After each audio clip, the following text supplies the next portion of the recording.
I'm just scrolling through a little paper from the American Medical Journal, Caffeine and Cardiovascular Disease, and I'm not really understanding it. So good thing we have Christopher Labos is going to help figure it out for us. But basically the headline is that now drinking coffee is not bad for you. That's what the American Heart Association is saying in a scientific statement. Basically, they say moderate caffeine consumption, again, studied primarily in the setting of coffee consumption, was associated with a lower risk of stroke. So I'm guessing that's good news.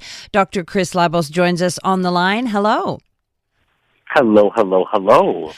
So, listen, I know you wrote the book about coffee and the myths, but, we've been kind of joking this afternoon and saying like, oh, yeah, and tomorrow there'll be another paper that says coffee's bad for you. I feel like there's been this up and down coffee thing for a long time.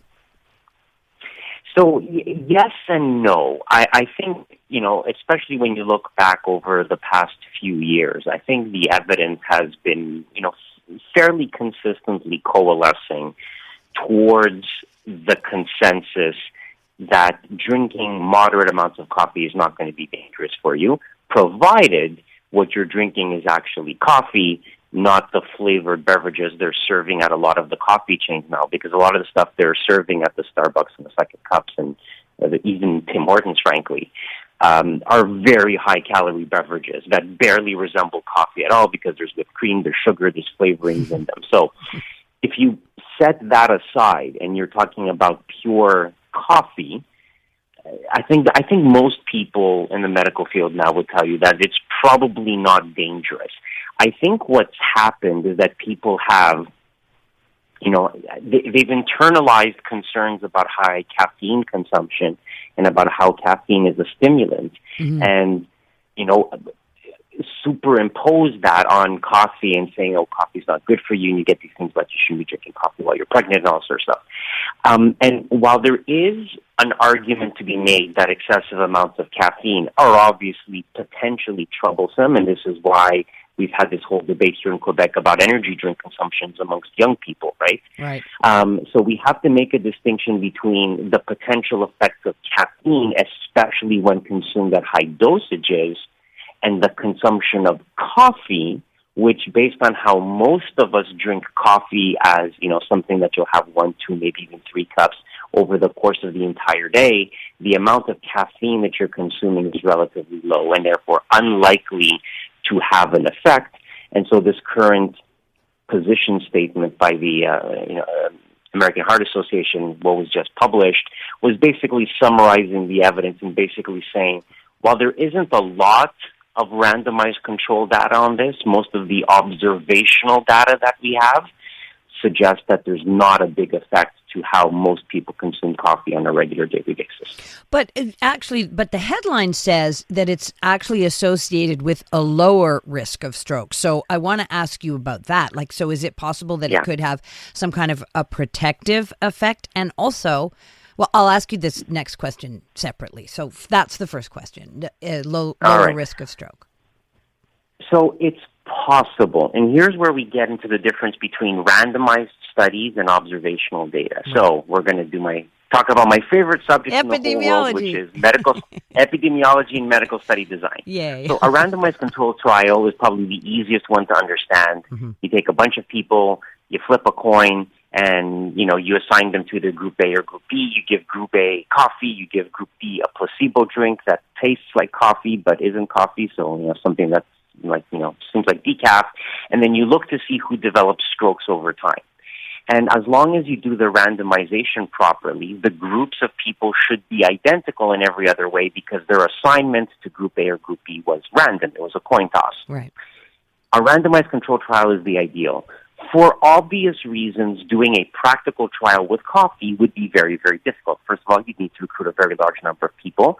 The people would have to agree to either drink coffee or never drink coffee, depending on which group they were assigned to, which most people wouldn't agree to. People would be able to tell if they were drinking coffee or not because they would feel the effects of the caffeine, so you would have unblinding.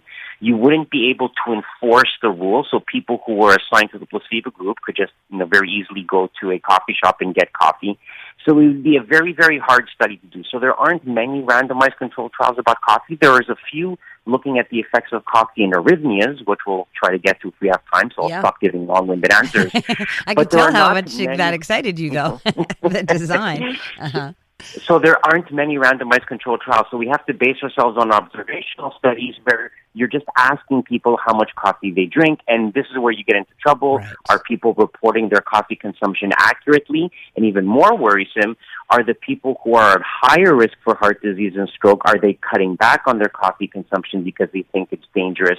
And do you get into a situation now where because people are self-limiting their coffee consumption, you're getting a skewed representation of what effect it might have with heart disease and stroke? Okay, so I take your point on that. And the next question that I have might be a little hard to define as well, but you've been using words like moderate coffee consumption and excessive coffee consumption. Yeah. And so what do those mean also?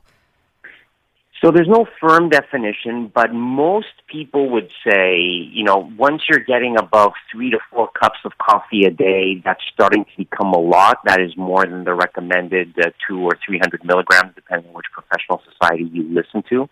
That's the amount of caffeine you should be having per day. It depends what type of coffee you're having. That's why it's hard to define what a cup of coffee is, because there's different sizes and different varieties. Generally speaking, if you're limiting yourself to 3, maybe 4 cups of coffee a day, that is generally felt to be low or moderate levels of consumption.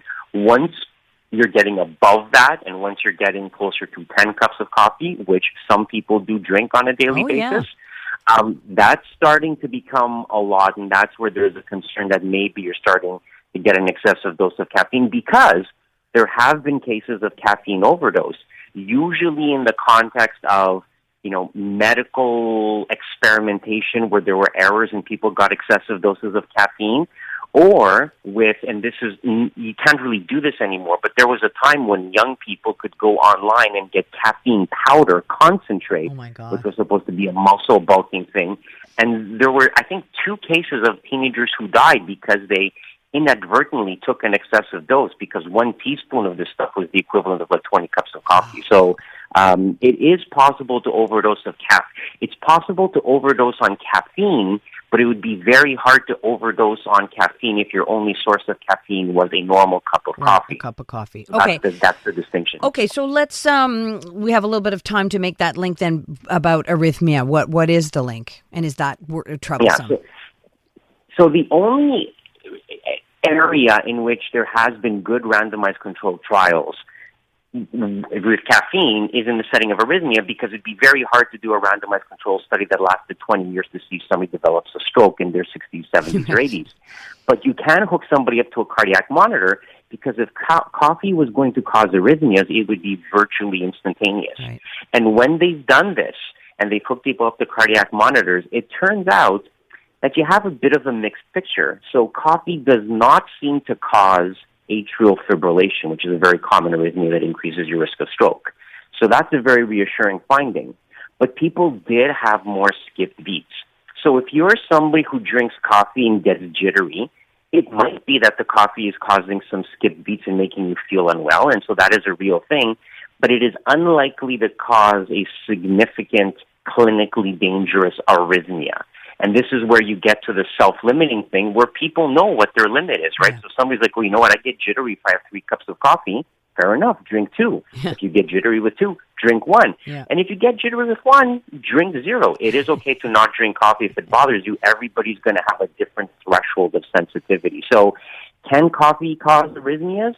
It seems to depend. It can cause skip beats, but it's probably not going to cause something that is clinically dangerous to you. And do you think your tolerance to coffee, or I'm not asking you if you think, I'm wondering if there are any studies, since we're talking about that, that would suggest a genetic component in terms of your tolerance or your risk factors to coffee? Oh, yeah, absolutely. Absolutely. I mean, because here's the thing. A lot of it is going to depend on how quickly you metabolize it, and that is going to change. Mm-hmm. Now, your tolerance to coffee is also going to change if you drink it chronically, as it is with most things, right? The first time you drink a cup of coffee, you're like, oh, my goodness, I feel so awake. I feel like so energized. Yeah. And then after a while, you're like, okay, it doesn't really affect me anymore. So certainly your tolerance will change over time, and a lot of it is dictated by genetics. I mean, I have seen people who come in with not serious arrhythmias, but they complain of palpitations. And you say, well, listen, you aren't questioning, you find out they are drinking, a moderately high amount of coffee, 3 to 4, cups of coffee a day, a few double espressos in there for good measure, and you're like, you know what, maybe you better cut down a bit, and they do feel a difference. So it is possible for you to see where your limit is, because you probably will feel it, and some of it is really just the fact that some people are more sensitive to caffeine than others. That is totally true. Huh.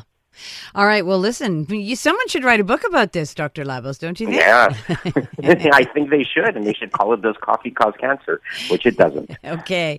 We'll end on that. Thanks so much for joining us. I appreciate it.